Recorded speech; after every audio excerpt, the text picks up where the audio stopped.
Bonjour, salut, c'est Philippe. Et c'est déjà la rentrée. Avec la rentrée, les vidéos, mes vidéos dédiées à la programmation des processeurs 6502 et 6510 vont reprendre. Je vais vous proposer toute une série d'exercices dont l'objectif est de vous perfectionner dans l'apprentissage et la maîtrise du langage machine et de l'assembleur de ces deux processeurs. Alors vous voyez sur la table les ouvrages francophones, en tout cas écrits en français ou traduits en français, qui sont dédiés à ces questions. Alors il y en a d'autres, hein, je les ai pas tous malheureusement. Et alors il y a, vous voyez, mon ouvrage de base, ici avec les trois éditions différentes. Et j'ai le plaisir de vous annoncer la sortie d'un autre ouvrage d'exercice pratique qui va compléter celui-ci.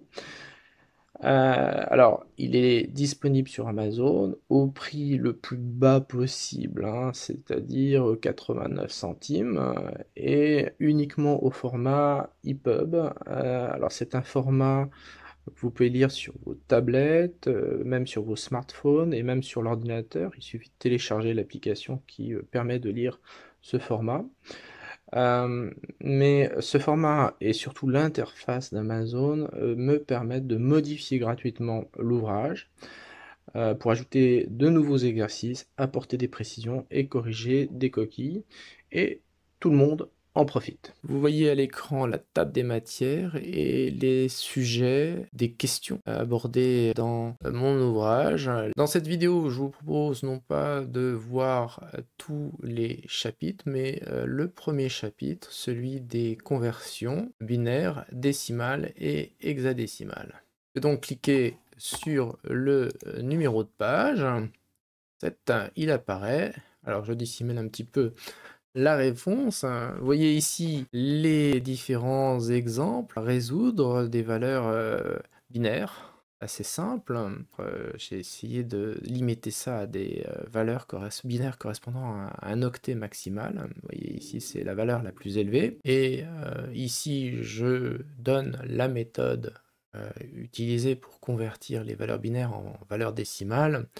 Il s'agit de noter chacun des bits avec la puissance de 2, une puissance de 2, mais en fonction de sa position. Vous voyez ici, alors souvenez-vous, la position d'un bit se lie de la droite vers la gauche. Donc ici vous avez la position 0, ensuite vous avez la position 1, et ensuite vous avez la position 0, 1, 2, 3. Voilà.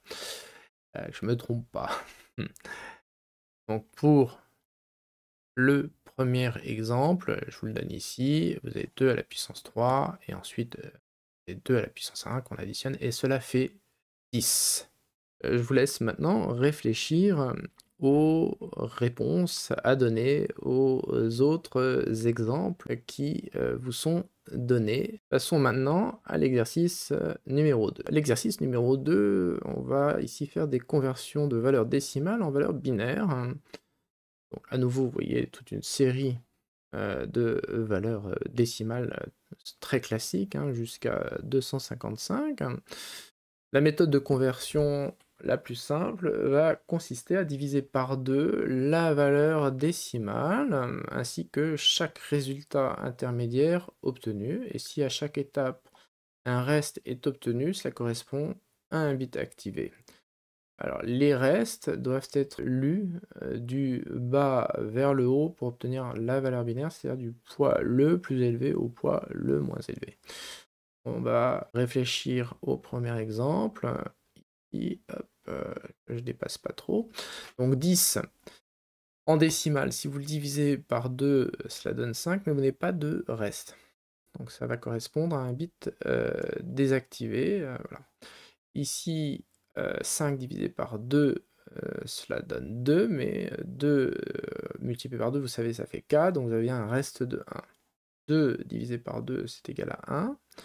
Donc vous n'avez pas de reste. Et enfin, 1 divisé par 2, bah, c'est égal à 0, mais vous avez un reste de 0,5. Donc vous allez avoir un bit activé ici. Donc, Je résume, bit activé pour le bit de poids le plus élevé, bit désactivé pour le bit suivant, bit activé et ensuite un bit désactivé pour le bit 0. Donc vous avez cette lecture 1, 0, 1, 0. Vous la voyez ici. Je vous laisse réfléchir aux autres exemples qui vous sont donnés, hein, aux autres questions qui vous sont posées.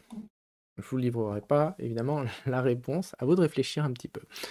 Exercice numéro 3 maintenant, la conversion du binaire en hexadécimal. C'est un petit peu plus compliqué, enfin quoique, bon, pas vraiment. Bon, c'est une question de méthode, hein, tout simplement. La méthode la plus simple pour cette conversion, ça va consister à réunir les bits par 4, hein, ce qu'on appelle des quartés, et de procéder ensuite à leur conversion en valeur hexadécimale qui va de 0 à f. Alors si je prends le premier exemple 1, vous voyez donc, hop, on va descendre, je descends pas trop pour que vous n'ayez pas les réponses aux autres éléments, c'est un peu trop tard, hein. Donc, ici vous voyez l'équivalent de ce quarté, c'est A. Si on avait eu 2 quartés, eh bien, nous aurions procédé à comment dire, une conversion individuelle de chaque quarté. Alors, c'est peut-être un petit peu ésotérique vu comme ça, mais un bit, ici vous voyez cette valeur, ça correspond à 10 en décimale. Et vous vous souvenez que dans les valeurs hexadécimales, nous passons de 0 à 9 pour arriver ensuite à une numérotation de A à F. C'est-à-dire que A, ça correspond à 10, B, ça correspond à 11, C, c'est 12, D, c'est 13, E, c'est 14 et F, c'est 15. Donc si j'avais eu 1, 1, 1, 1, puis 1, 0, 1, 0, et bien ça voulait dire que c'était f, une valeur hexadécimale qui correspondait à fa. Alors je vous laisse réfléchir, hein, un petit peu à cet exemple, aux autres exemples qui sont ici de conversion, notamment, ce qui est intéressant, c'est de réfléchir sur des octets, hein, c'est-à-dire une paire de quartés, donc, et de travailler à cette conversion. Exercice 4 maintenant, la conversion de valeur hexadécimale en valeur binaire. Bon, c'est pas très différent de ce qu'on vient de voir, hein. La méthode la plus simple pour cette conversion va consister à convertir un par un chaque élément de la valeur hexadécimale de 0 à f en quarté binaire, hein. Donc ici, vous voyez, vous avez un élément dans la valeur hexadécimale, et ici, vous avez, à partir de là, vous avez 2 éléments. Donc on va ici convertir en binaire cet élément. Ici, on va convertir cette, comment dire, cet élément en ce qui correspond à un quarté binaire, et ici, cet autre élément en quarté binaire. Je vous laisse réfléchir aux éléments, mais c'est pas très compliqué, si vous avez compris les éléments de conversion, auparavant. Ici, je peux peut-être, sans trop vous révéler les choses, non, je vous révèle rien. Réfléchissez, ce sera plus simple et plus amusant. Exercice, numéro 5, des conversions de valeurs décimales en valeurs hexadécimales. La méthode la plus simple pour cette conversion va consister à diviser la valeur décimale par 16, et le quotient va donner l'élément le plus à gauche de la valeur hexadécimale, et le reste va donner l'élément le plus à droite de celle-ci, hein, donc c'est-à-dire l'élément de poids faible. Et si la valeur n'est pas divisible par 16, bah, c'est qu'il n'y a qu'un reste il n'y a qu'un seul reste, hein, et donc la valeur hexadécimale ne comprend que l'élément le plus à droite, l'élément de poids le plus faible. Alors ici, vous voyez, 10 n'est pas divisible par 16, et donc ça va se convertir directement en A. Je vous laisse réfléchir, hein, aux autres, valeurs, hein. Ce serait l'objectif, c'est pas de tout vous révéler ici, mais c'est, assez simple. Ici, dans cet exercice numéro 6, je vous propose une conversion de valeur hexadécimale en, décimale.